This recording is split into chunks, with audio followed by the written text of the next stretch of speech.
Good morning बच्चों। आज हम लोग हिंदी लिटरेचर में चैप्टर 2 का रिवीजन करने जा रहे हैं, जिसका नाम है साई। इस पाठ की कहानी बच्चों आपको हम संक्षेप में बता रहे हैं, क्योंकि विस्तार में हम लोगों ने इसको पहले पढ़ रखा है। इस पाठ में लेखक ने एक मित्र की संवेदनाओं का बड़ा ही सुंदर चित्रण किया है। विदेश में अपने मित्र की मृत्यु के बाद दूसरे मित्र ने वर्षों तक अपने मित्र के परिवार को एक साई की तरह संरक्षण दिया था। यह कहानी एक ऐसे व्यक्ति की है जो कि विदेश में नौकरी करने जाता है और वह प्रति माह अपने परिवार के खर्चे के लिए पैसे भेजता है, पत्र भेजता है। उसके परिवार में उसकी पत्नी तथा 2 बच्चे थे। लड़के का नाम अज्जू था और लड़की का नाम तनु था। एक बार लंबी बीमारी के कारण बहुत दिनों तक उसको अस्पताल में भर्ती रहना पड़ा और सही इलाज न मिल पाने के कारण अज्जू के पिता की मृत्यु हो जाती है। परंतु अज्जू के पिता के मित्र, जो कि कारोबार में उनके पार्टनर थे, उन्होंने यह बात उसके परिवार के लोगों को नहीं बताई और प्रत्येक महीने पहले की ही भांति पैसे भेजते रहे और अपना समाचार भेजते रहे।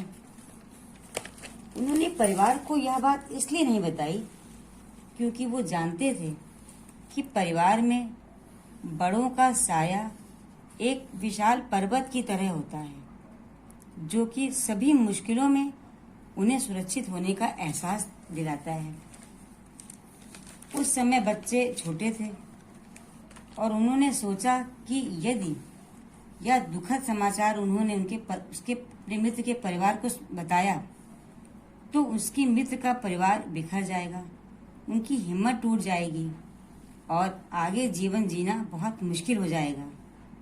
इसी कारण वह प्रत्येक पत्र का जवाब देते और बराबर पैसे भेजते रहे। इस प्रकार धीरे धीरे 15 वर्ष बीत गए और उनके मित्र की बेटी तनु बड़ी हो गई।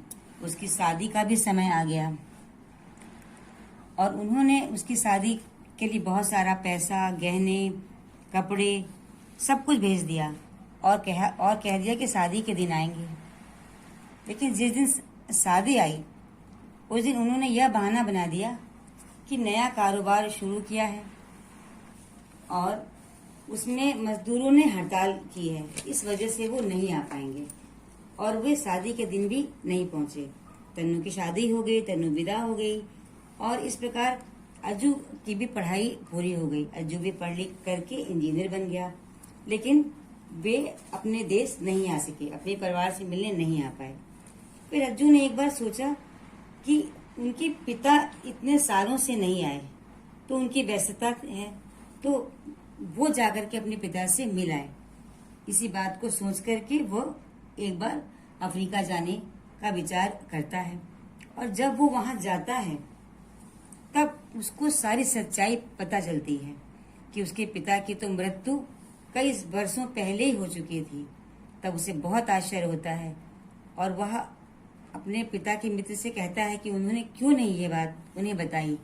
तब उसके पिता के मित्र उसे समझाते हैं कि अगर मैं उस समय तुम्हें यह बात बता देता तो तुम आज शायद इतने हौसले से ना पढ़ाई ना कर पाते और तुम्हारी माँ रो रो कर शायद आज मर चुकी होती। और जीवन में जीने के लिए एक आशा की डोर का होना बहुत बड़ा सहारा होता है। और फिर उन्होंने अज्जू को अपने पिता का कारोबार संभालने को कहा और इस प्रकार फिर अज्जू अपने पिता का कारोबार संभालने लगा। तो बच्चों, ये एक बहुत ही मार्मिक कहानी है। बच्चों, अगर आपके पास बुक है तो आप एक बार इस पाठ को अच्छे से पढ़ लीजिएगा और अगर नहीं बुक है तो आपको हमने यूट्यूब लिंक भेजी है, उसको खोल करके एक बार फिर से आप इस पाठ को अच्छे से पढ़ लीजिएगा।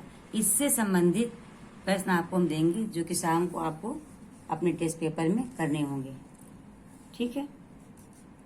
ओके।